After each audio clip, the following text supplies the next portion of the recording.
What you are watching right now is every single texture, sound, code file and folder in Move or Die. Right here you can see the exact distribution between the file types in the game as we worked on them. We are in September of 2014 right now, and you can see each team member modifying existing files as development went on. These big clusters represent the 7 game modes that were implemented at that time. These are the characters, and here you can see the sound effects. At this point, the game wasn't public yet. We were sending it to friends and family to help us test out new features. We were working on the online multiplayer aspect of the game while still hoping to release it as open source. In January 2015, Move or Die was made public for the first time through Steam Early Access. While personally, I'm not a fan of releasing something unfinished, we were forced to go through Early Access for financial reasons. The Sugar Rush update followed soon after, introducing a new game mode and Steam trading cards. At this point, we were 3 guys working on this: a full-time programmer, a part-time one, and me. Right now we were focusing on making the game very mod-friendly, adding in Steam Workshop support and an in-game mod manager screen. In June 2015, the Steam Workshop update was released, introducing the level editor, daily challenges, and the ability to create your own content. Shortly after, we made Move or Die compatible with macOS and Linux. We knew that the next update will be version 1.0 and the game's official release, so what followed was 7 months worth of development before we felt the game was ready to be considered good enough, as well as develop enough content for the game so the release can make a bigger impact than the previous updates. We ended up adding 5 new game modes, 20 new characters, a leveling up system with item unlocks, as well as new gameplay features. During this time, I attended various events around the world to showcase the game and build hype for the release. The negotiations started with several publishers, and we ended up signing a contract with someone only 2 weeks before the game came out. On the 21st of January 2016, Move or Die came out of Early Access and version 1.0 was made public. Of course, I wasn't happy with it, and I still had a long list of features I wanted to add to the game, so we kept working on updates.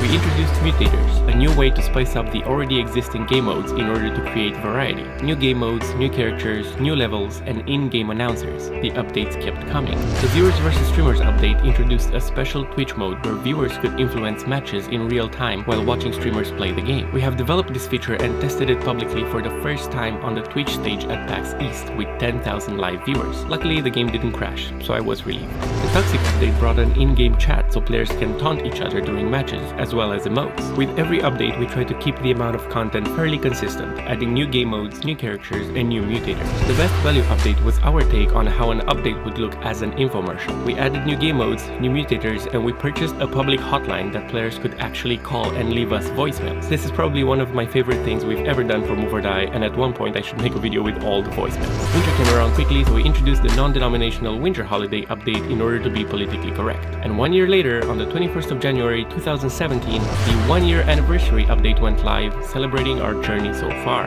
193,000 players played the game throughout 1.1 million online matches, while unlocking 1.3 million in-game items. After 1 year of updates, we have pushed 106 patches to the game, while we got over 300 Steam key requests from various YouTubers and streamers.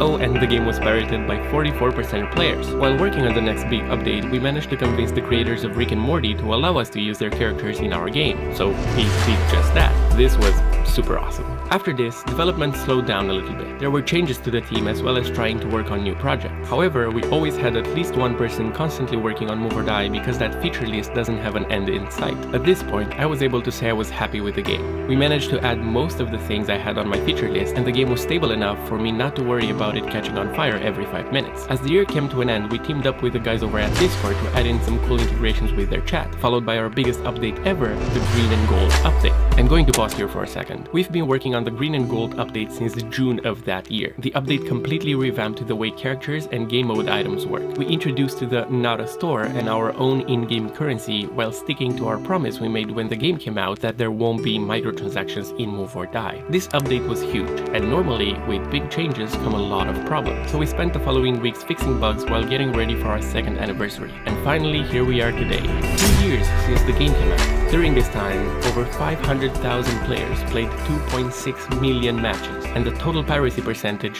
dropped to 37%. Now, the reason why we celebrate these anniversaries is so we can tell you a sincere thank you.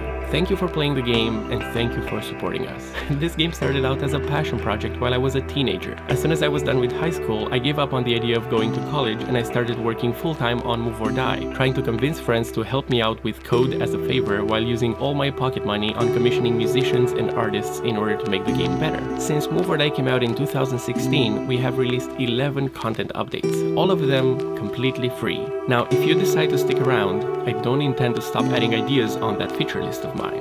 So see you in the next update.